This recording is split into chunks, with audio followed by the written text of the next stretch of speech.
तो भारत द्वारा कड़ी चेतावनी देने के बावजूद 27 अमीर देशों का यूरोपियन यूनियन रुकने का नाम नहीं ले रहा है और फिर से भारत के खिलाफ कदम उठाने की कोशिश में लगा है।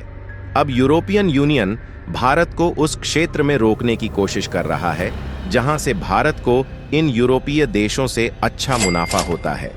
हाल ही में खबर आई है कि यूरोपियन यूनियन ने भारत पर एक नया टैक्स लगाया है और स्पष्ट किया है कि यदि भारत को उनके देशों में एल्यूमिनियम, स्टील और सीमेंट जैसे उत्पाद निर्यात करने हैं तो उसे भारी टैक्स चुकाना पड़ेगा। जैसा कि हमने आपको पिछली वीडियो में बताया था कि कैसे यूरोपियन यूनियन की अकड़ खुद उन पे ही भारी पड़ रही है, वह वीडियो की लिंक आपको डिस्क्रिप्शन में मिल जाएगी। दोस्तों, यूरोपियन यूनियन शायद यह भूल रहा है कि हाल ही में भारत से टकराव के बाद उसे काफी नुकसान हुआ था, जब भारत ने यूरोपीय देशों के करीब 1500 सामानों को वापस लौटा दिया था। और ऐसा ही इस बार भी हो रहा है। भारत ने यूरोपियन यूनियन के इस प्रस्ताव को सीधे तौर पर खारिज कर दिया है, यानी कि एक हफ्ते के अंदर यूरोपियन यूनियन को भारत की तरफ से फिर से तगड़ा झटका लगा है। पूरी स्थिति को हम इस वीडियो में समझते हैं, लेकिन आगे बढ़ने से पहले यूरोपियन यूनियन का भारत के खिलाफ भेदभावपूर्ण रवैया अपनाना उनके लिए ही मुश्किलें पैदा कर रहा है।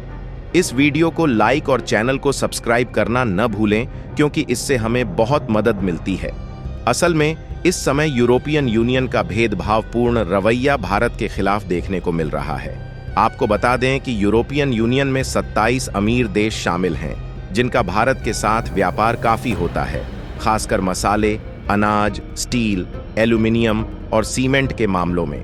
ये देश काफी हद तक भारत पर निर्भर है, जिससे ये सभी प्रकार के मसाले और अनाज भारत से ही आयात करते हैं। अब सोचिए, अगर हमारे मसाले और अनाज यूरोप नहीं पहुंचेंगे तो क्या होगा? वोट है ना बाटली है, निकलो यहाँ से। ऐसा मत कीजिए सेठ जी, पेट पे लात मत मारिए, गरीब आदमी हूँ। क्या यूरोपियन लोग बिना मसाले के खाना खा पाएंगे? और सोचिए, क्या ये कार्बन टैक्स का बहाना सिर्फ उनके उद्योगों को प्रोटेक्ट करने के लिए है? क्या आपको भी ऐसा लगता है? हमें कमेंट में बताएं। हाल के वर्षों में भारत ने आर्थिक तरक्की की है जो यूरोपियन यूनियन को रास नहीं आ रही है। इसी कारण से वे भारत की प्रगति को रोकने की कोशिश कर रहे हैं। हालांकि यूरोपियन यूनियन का भारत की अर्थव्यवस्था को मजबूत बनाने में भी योगदान है, क्योंकि इन 27 देशों के साथ भारत का अच्छा व्यापार है। हाल ही में खबर आई थी कि यूरोपियन यूनियन ने भारतीय मैन्युफैक्चरर्स द्वारा एल्यूमिनियम, स्टील, सीमेंट और उर्वरक जैसे उत्पादों पर कार्बन टैक्स लगाया है। अब इन उत्पादों को यूरोप में एक्सपोर्ट करने के लिए भारतीय कंपनियों को 25 से 35% तक का अतिरिक्त कार्बन टैक्स चुकाना पड़ रहा है। इससे भारतीय मैन्युफैक्चरर्स को व्यापार में मुश्किलें हो रही हैं, क्योंकि इन उत्पादों के लिए अतिरिक्त कार्बन टैक्स चुकाना पड़ रहा है, जिससे उनका प्रॉफिट मार्जिन कम हो गया है। कुछ दिन पहले रिपोर्ट आई थी कि इस कार्बन टैक्स के कारण भारत की जीडीपी में 0.05% की कमी आई है।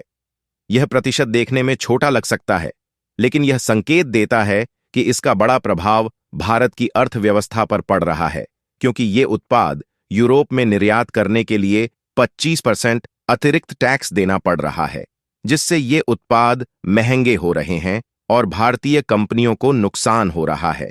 भारत ने कई बार यूरोपियन यूनियन से इस कार्बन टैक्स को घटाने की बात की है, लेकिन उन्होंने इसे घटाने से इनकार कर दिया है।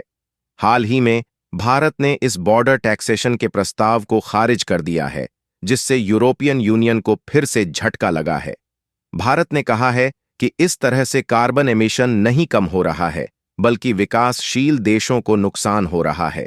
भारत के अलावा चीन और साउथ अफ्रीका भी इस टैक्स का विरोध कर रहे हैं, जिससे यूरोपियन यूनियन इसे वापस लेने पर मजबूर हो सकता है।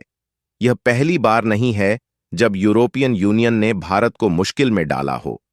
कुछ महीने पहले ही उन्होंने स्क्रैप मेटल के निर्यात पर बैन लगाया था, जिसे भारत यूरोप से आयात करता था और नए नए उत्पाद बनाने में इस्तेमाल करता था। हालांकि यूरोपियन यूनियन ने इस बैन को हटाया नहीं है। भारत सीधे तौर पर यूरोप से टकराव नहीं कर सकता, क्योंकि यूरोप भारत के लिए दुनिया का दूसरा सबसे बड़ा निर्यात गंतव्य है, जहां हर साल लगभग $100 बिलियन के सामान निर्यात होते हैं। इसके बावजूद भारत ने कई क्षेत्रों में यूरोपियन यूनियन को चुनौती दी है। मसाले और अनाज जैसे उत्पाद यूरोप को भारत से ही खरीदने पड़ते हैं।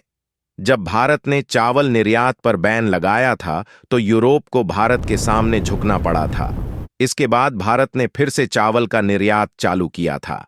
हाल ही में जब भारत ने चावल पर बैन लगाया था, तो पाकिस्तान ने इसका फायदा उठाने की कोशिश की थी, लेकिन उनकी चावल की गुणवत्ता भारतीय चावल की तरह अच्छी नहीं थी।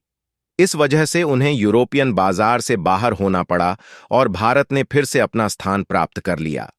आपको जानकर हैरानी होगी कि इस साल अकेले बासमती चावल को बेचकर 10,300 करोड़ डीएच की कमाई हुई है। आपको क्या लगता है, क्या यूरोप अपने भेदभावपूर्ण रवैये को सुधारेगा या नहीं? अपनी राय कमेंट में जरूर बताएं। वीडियो को लाइक करें और अपने मित्रों के साथ शेयर करें ताकि उन्हें भी जानकारी मिल सके। और अधिक ज्ञानवर्धक वीडियो के लिए चैनल को सब्सक्राइब करके बेल आइकन पर ऑल चुनें। जय श्री राम।